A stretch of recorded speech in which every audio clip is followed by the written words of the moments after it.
What's up, guys? Bova the Fail-Handed here, bringing you another amazing World of Tanks game. Here we are on Malinovka Assault E-100, Road to the E-100 Tier 10. We have finished the road to the E-100, and it's been a journey. Okay, if you're grinding this tank, you're probably going to hate life at some point. Now, we are assaulting the Reds' position. This tank is a city tank. If there's arty or TDs or anything like that, you know, your heavies typically want to focus in the city where there's cover. You could side scrape. Right now you see me, I'm looking for some shit to side scrape on, because that is where the strength of this tank comes in. You've got good side armor increased by thick side skirts, which act as spaced armor. Makes it very ridiculous to try to pin this tank from any kind of angle on the side. Now, we're putting some rounds down range. I like to run high explosive anti-tank in the 15 centimeter.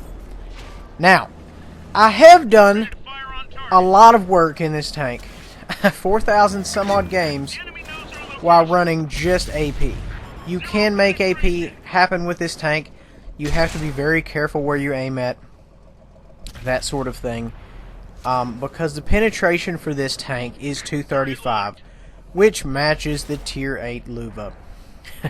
So you're wondering, you know, why does a Tier 10 have the penetration of a Tier 8? Yeah, you know, I like to think it was some sort of balancing, because, you know, you can't have... You know, look at it this way. This tank has the highest alpha of any heavy tank. 750 a shot is fucking ridiculous. So you have to have some downside to that. It's a balancing act. I'm not sure whether it's actually, you know, was in the history books and whatnot, considering, you know, this wasn't actually mass produced. I mean, you know, I don't know. There's lots of questions you can ask. I'm not the motherfucker to answer them.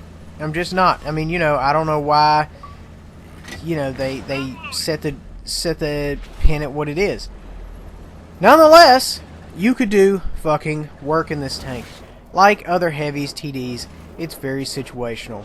If you get a raw deal off deployment, off the get-go, you're not going to do very well. Which is the weakness of TDs in general. You know, or TDs and heavies and things like that. You know, if you push your front, where, you know, there's 5 of you and there's 8 of the other guy, you know, unless they really fuck it up, they're going to roll through. I mean, you know, if it's just like a trading game, then yeah, you know, you may be okay. But if they say, hey, listen, we outnumber these fucking guys, let's just roll them, then yeah, you're going to be fucked. You're probably going to end up getting murdered and, you know, sending hate mail, bitching about it, whatever. What I'm doing right here, you're looking for, when you side scrape, exactly what I'm doing, more or less. You want just like the bare edge of the tank out. Essentially what you're doing is protecting the lower front plate, which is extremely weak, weaker than the E-75, can be pinned easily. That's the only thing on this tank that can be pinned easily. You know, you can go through the turret, but you have to be running a hot round. What I mean by that is that you've got to be running APCR or high explosive anti-tank. You've got to be running something with considerable pin. The unangled armor of the front turret is effective 289 due to the slope. Now, of course, if you know, shoot the lower bit rather than the higher bit, it's going to be slightly less, higher bit slightly more, because there's more of an angle math. Anyway, the point is you can pin the turret. It happens all the time. Tier 10 TDs can do it without special rounds. So you have to be very wary in this tank of that. You can angle your turret, and if you know where you're going to be shot from, the turret's going to be damn near invincible.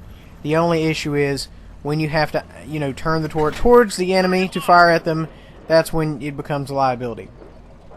The police bar on the top of the tank is very moody. Sometimes everything will pin it, sometimes nothing will pin it. It cannot be explained. Now, normally, if I was just running this and I didn't have loads of fucking cash in the bank, I wouldn't be running hatchets every single round. But, you know, I don't give a fuck. Now, normally I run in this tank 20-20-10. because, you know, you can do a lot of work with AP rounds. You can do a lot of work with AP rounds. Heat, you know, I just had that in there. If somebody pissed me off, I'll just fucking sling heat. And, you know, in these games, when I run this tank once every few months, you know, fuck it. Run heat. Do whatever, you know. For gear, I would recommend the large tank gun rammer and the vertical stabilizer. Starting out 20% smaller for your reticle, to me, is better than smalling up 10% faster. And of course, you have to run Nox. At least that's the way I think about it, because there's been numerous times I've been caught with no mediums, no lights, and I've actually had to spot my own targets. So you want to look out for number one. Just shot him in the side of the head there. You want to look out for number one. Fuck everybody else. So you can't really depend on the greenies to take care of you. And the yellows, if you've got some of your boys in there, they might have fucking died already. So, yeah. Right there. Go ahead and finish them off. Cap them out. Guys, that's all I have for you today. Thank you for watching the Road to the E-100. You have any recommendations on what I should pick next? Please let me know. Please subscribe. Thank you for watching. Share my videos. Like my shit. I love you all in the gayest way possible. Deuces.